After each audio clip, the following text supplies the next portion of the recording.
Are you a conservative who finds it difficult to talk about politics? Do you have a hard time breaking through because people don't want to listen?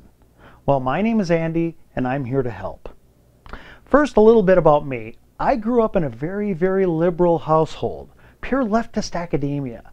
It was also a world of constant debate, where you had to be ready to defend anything you said.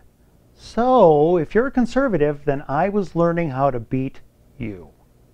Now, I won't bore you with how I became a conservative, except for this. I came to realize that all liberal ideology can be summed up in one simple word: control. Conservatives want to control their own lives, but liberals want to control other people's lives. Income, beliefs, what they love, what they hate, everything about them. Now, do conservatives sometimes wander into this mindset? Sure, but liberals live there, always. In fact, if anything about you merely offends them, then it must be stopped, or at least forbidden in the public square. And it doesn't matter if the liberal is a raging college student or a sweet little old lady who hears your views and says, "Let's just not talk about that, dearie." The goal of every liberal is the same. Believe this. It is to silence dissent, force others to live by my standards, shut them down, control. Now this brings us to my favorite word: choice. Choice is the opposite of control, because anytime you choose your own destiny in a situation, then no one is controlling you. Now listen closely here, because as a former leftist Democrat, I'm going to tell you the one thing they fear, both in your life and in debate. It's choice. Why? Because control is their Achilles heel, their big weakness. It's the one thing that people don't like about them. And choice exposes control. Now you're probably thinking, but I thought liberals loved choice. You know, abortion, pro-choice, keep your laws off my own body. Aren't the liberals champions of choice? No, it's the opposite. Choice to a liberal is like a cross to a vampire, because whenever other people have a choice, you can't control them.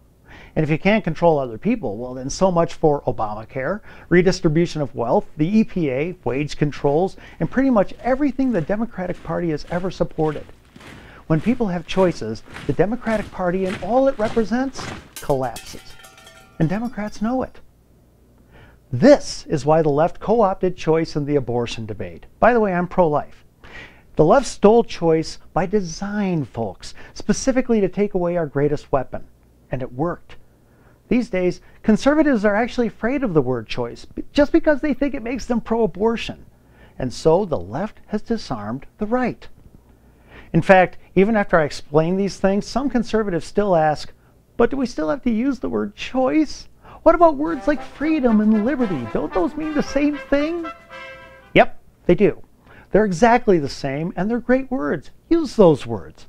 But understand, the left stole choice instead of those words because choice is more effective. It's true.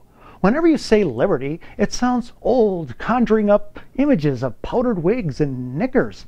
It makes you sound like you long for the good old days when our nation was dominated by old white men.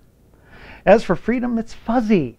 People don't know when their freedoms are being slowly eroded, but they know the moment a choice is taken away. Again, that's why the left stole choice, not freedom or liberty. Choice just packs way more punch. And I think it's time we took our word back.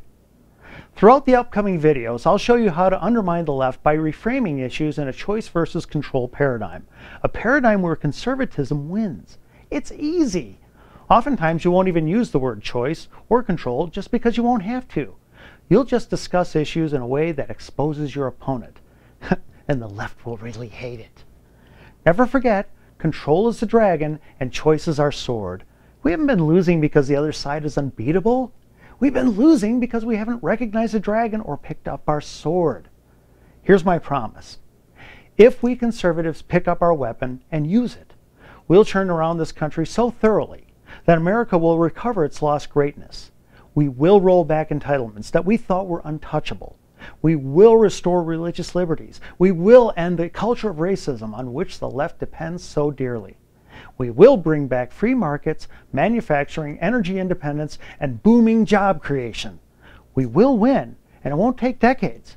It will take months. Sound exciting? It is. Conservatism is exciting. Now I'll see you next time, and we'll start slaying some dragons together. Let's save America with choice.